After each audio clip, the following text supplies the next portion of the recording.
I'm sure Nick would like to remind everyone that there are 65 days until the 2020 US presidential election. If you are an American living in Canada and haven't registered to vote yet, feel free to go to vap.gov for the Federal Voting Assistance Program. Coach, how you doing today? Good, Roman. How are you? We are good. We are all set here, so we're going to start off with a question from Doug Smith from the Toronto Star. Hello, Nick. How are you today? Good, Doug. You okay? Yeah, I'm doing all right, I guess. Tiring week, obviously. Can you sort of walk us through the last 48 hours and what the mood fluctuations, the emotional times that you've gone through as a team? Yeah, Doug. It was obviously a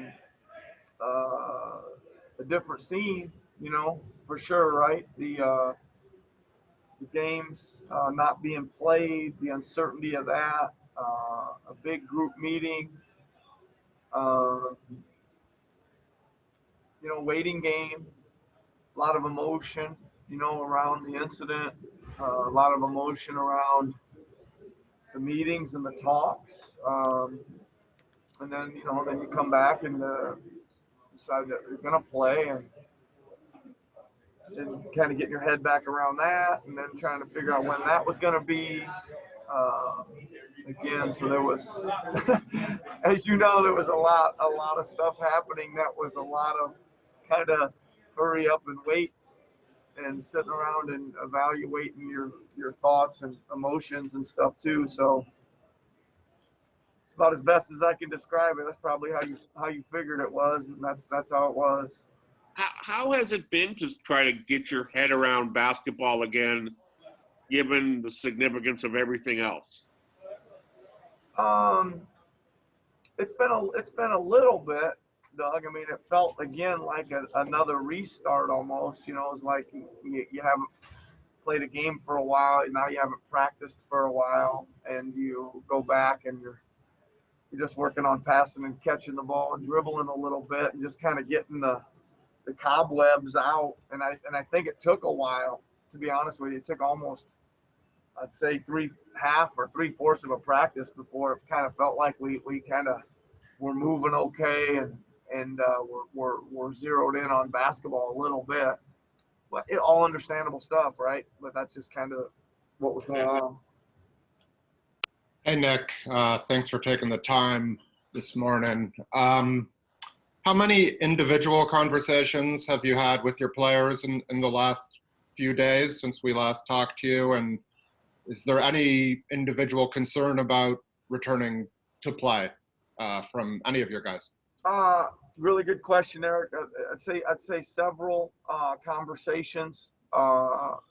Multiple players' concerns, and there was some concern, and it was and a lot of it, some of it was even historical too. Like got to this point again where the play stopped, and guys were saying I didn't want to come in the first place, like stuff they didn't express to you before, and just kind of, getting through all that, Eric. And you guys have known that my stance on the whole thing is that I think playing these games certainly gives our guys a much better platform for social justice and any cause or how big a part they want to be in it. And that was kind of the conversations that I had individually, and I expressed to the team that, in all reality, we only really request their attention for a couple hours a day, and the rest of the day they can do whatever they want, and then they get a chance to earn a living and support their families on top of that, and they have a platform to do that with. So that's what the basis of a lot of the conversations were, Eric. I appreciate that. On a different note, how's Kyle doing? He's okay, Eric. He's gone through practice today. Looked okay, yeah. Thank you. Hi, Nick. Obviously, the circumstances pretty dramatic and intense the last few days. I'm wondering just the amount of time you guys have been in Florida now. Maybe you're exacerbated some of that. Not that they needed to be exacerbated, but it just maybe a bit of an all at once type thing going on.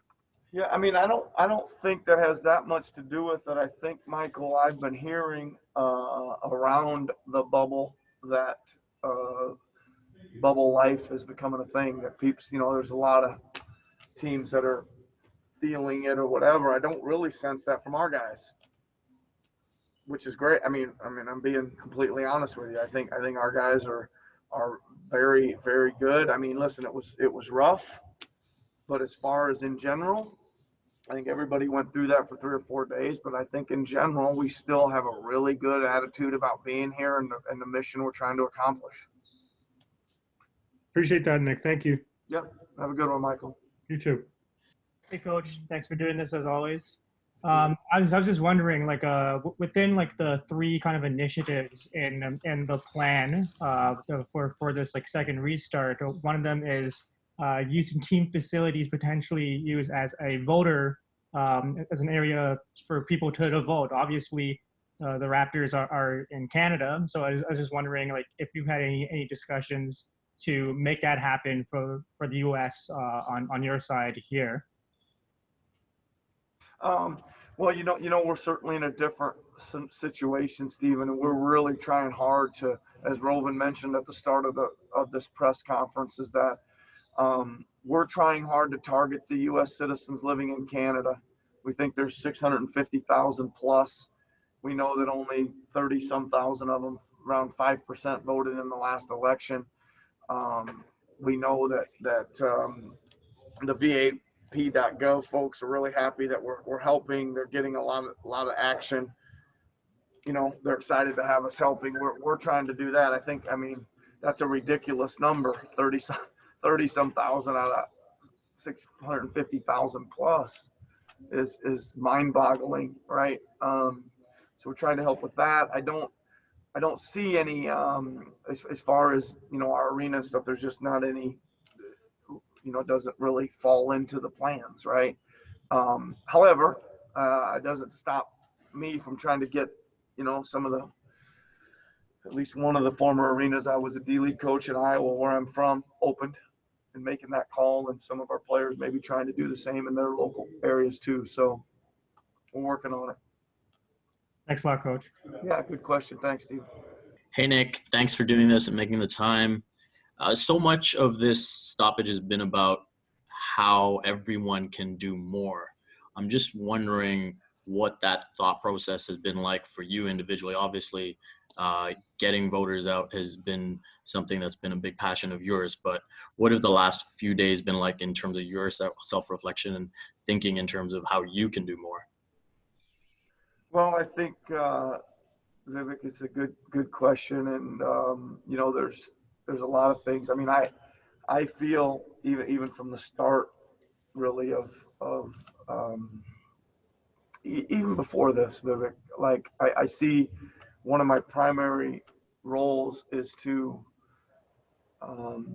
have these guys impact their local communities. It's something that I've researched and studied, and I'm continuing to research and study the impact that these guys can have in their local communities. I really, really think that is important, that we can help our players understand how big an impact they have, help our players organize that plan of action, et cetera. So that's one of the main things I think that I'm always very cognizant of and pushing. It's part of the reason I started my own foundation, is so I can learn about how to teach these guys how to do their own in their own communities. It's one of the benefits of doing it. And just one other thing too. I just think that, again, and this is more in general, I think that preparing these guys for life after basketball, so that they're prepared to continue to make impact, even maybe if their platform shifts, or diminishes a little bit, but they're still prepared to continue to work as teachers, as coaches, as mentors, as businessmen, whatever it is, that we continue to prepare them to be lifelong learners and lifelong impactors in their local communities. Great. Thank you so much, Nick. Yep. Thank you. I don't think I've ever heard you say what your goal is in terms of the number of people that you want to try to get to as far as the number of people voting in Canada. I know like the numbers are pretty crazy, like you said. Do you guys have a goal that you're trying to reach beyond obviously just trying to get as many people as possible? Is there like a, 650,000 is our goal, Tim. That's all I was asking. I was just curious what Yeah, the number no, was. no, Tim, we don't have a specific goal.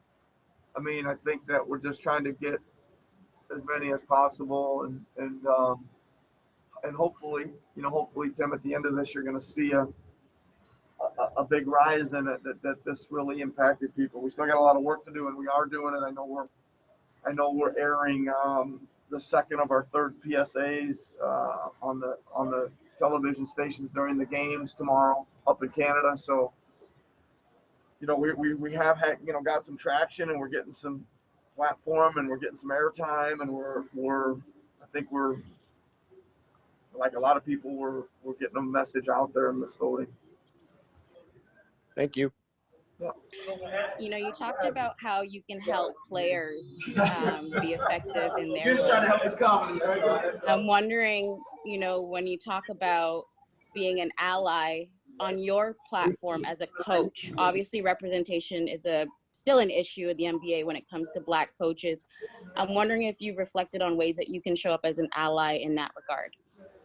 Yeah, for sure, Kayla. I don't think that my ally, being an ally just applies to our players. It certainly applies to my staff, right? I think again, one of the things that's really, really important to me is that I provide opportunities for growth and provide opportunities, period, for my staff so that they can reach their goals. It's something we talk about all the time. What can I do to make them better? What can I do to put them in position to elevate their value in the marketplace, et cetera. And you're right. There's tons of things. Well, there's quite a few things. Working hard, talking with other executives, talking to people around the league about potential former players, potential former WNBA players that may make good coaches or that are interested in coaching. A lot of things like that, I guess. Thank you so much. Yeah. Hey, Nick, sort of broad question for you, but I'm wondering if there's a moment or an anecdote you'd feel comfortable sharing with us about something maybe you learned in a conversation or something over the past few days.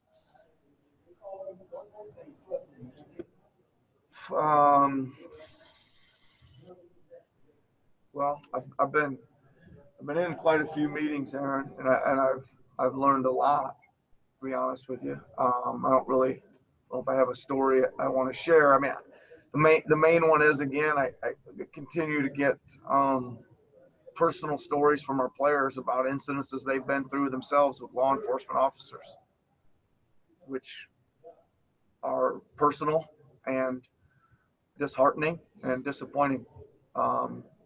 That's probably what I'd like to share with you there. Thank you. Yep. Hey, Nick, can you hear me?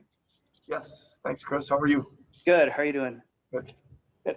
I feel like the world kind of took notice of the last 48 hours with what the NBA did, and then other sports leagues followed suit. When you're inside the bubble and everything is just sort of stopped sports-wise, do you feel the magnitude of what you were a part of?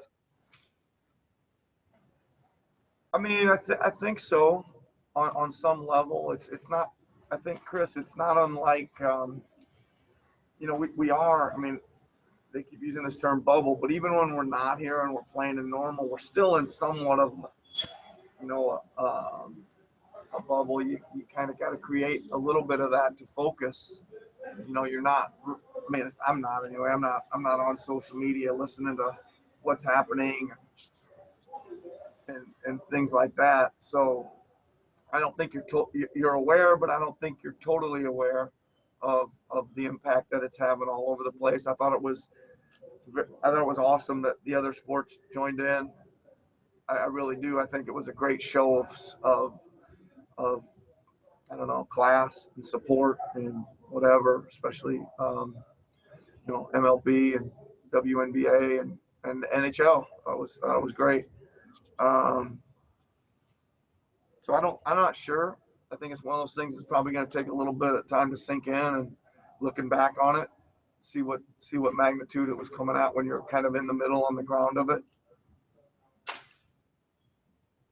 Okay, thank you. Yep.